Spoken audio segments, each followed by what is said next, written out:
virus. One is an experimental Ebola drug. The other was developed to treat malaria, but since the 1950s, people have used that drug to help with their arthritis. Both drugs are in clinical trials. If they are effective, the president said they will be fast-tracked for FDA approval. This could shorten the process from years to maybe months. Meteorologist McCall Vrydaghs joins us talking about this could be a very long night for you as you watch on Live Doppler 7 and the potential for severe weather. That's correct. I'm going to be here into the night hours, and Kirsty Zoncini is going to be joining me. So if we do start to see things getting a little bit hairy, we will certainly have you covered, and we'll be breaking in right here on Channel 7 with any updates. You can also check our social media accounts through the night. But I'll say this first and foremost, if you are headed to bed right now, just make sure that you have a way to be alerted if severe weather does start to occur in your area. You want that thing that can wake you up, whether it's your weather radio or WHO weather app, that will give you that audible alert and wake you up from your sleep if you are headed to bed. Now, when we look at Live Doppler 7 radar, notice there is this band of some steadier rain that's moving in. At this point, it doesn't look to have any severe potential with it, but what it will do is initially create that increased threat for flooding. There's even more storms back to the west. Notice from Indianapolis back into Bloomington, where you do have the lightning strikes starting to tick up just a bit. That's showing the instability is there. Temperatures right now are sitting in the 60s and the winds are picking up. And that is going to be primarily the driver for the severe weather threat. Flash flood watch in effect for Dayton towards Springfield down to the south, as we've seen rain totals in that area in excess of an inch to nearly an inch and a half in a lot of locations. Wilmington, 1.28 inches recorded over the last 24 hours. Centerville, about an inch and a quarter, as well as in Xenia, Beaver Creek, and Brookville at about an inch or more. So when we start to see more rain moving in, and forecast is showing that we could see an additional inch, perhaps even as high as 2 inches in a few locations, that is why that increased threat for flash flooding is there across the south.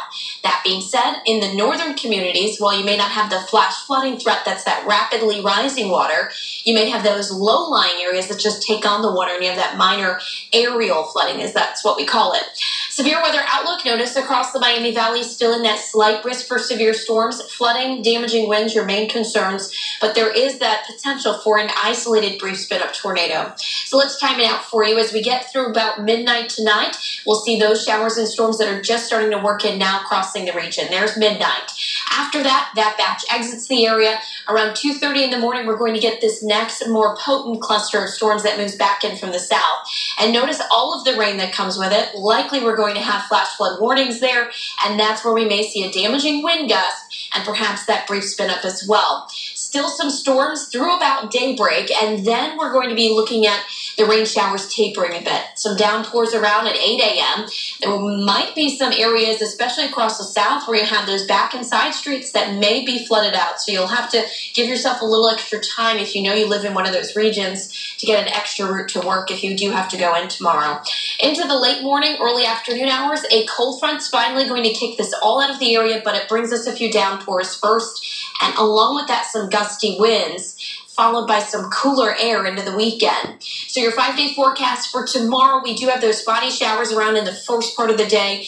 We'll have a high of 66 degrees, and that falls around midday, early afternoon. Once the front passes, those temperatures drop. We'll also be dealing with some winds that could gust as high as 40 miles per hour. Notice the chilly start by Saturday, so you're talking about a 40-degree difference from tomorrow afternoon into Saturday morning. We'll get up to 40 for a high Saturday afternoon, and then Sunday we're back to the mid to upper 40s with some showers that return late day into Sunday night. Milder for your Monday, Tuesday, and Wednesday. A few showers perhaps late Tuesday.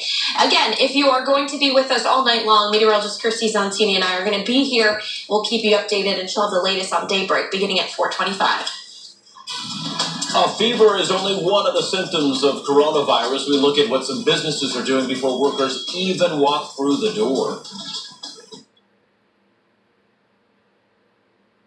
Storm Center 7, always tracking, alerting you to dangerous storms. Before you wake up, Storm Center 7 meteorologist Kirsty Zoncini is already tracking storms with live Doppler 7 radar, pinpointing when severe weather will hit the Miami Valley and how it'll impact your day. Weather coverage you can count on. Weekday morning starting at 4:25 a.m.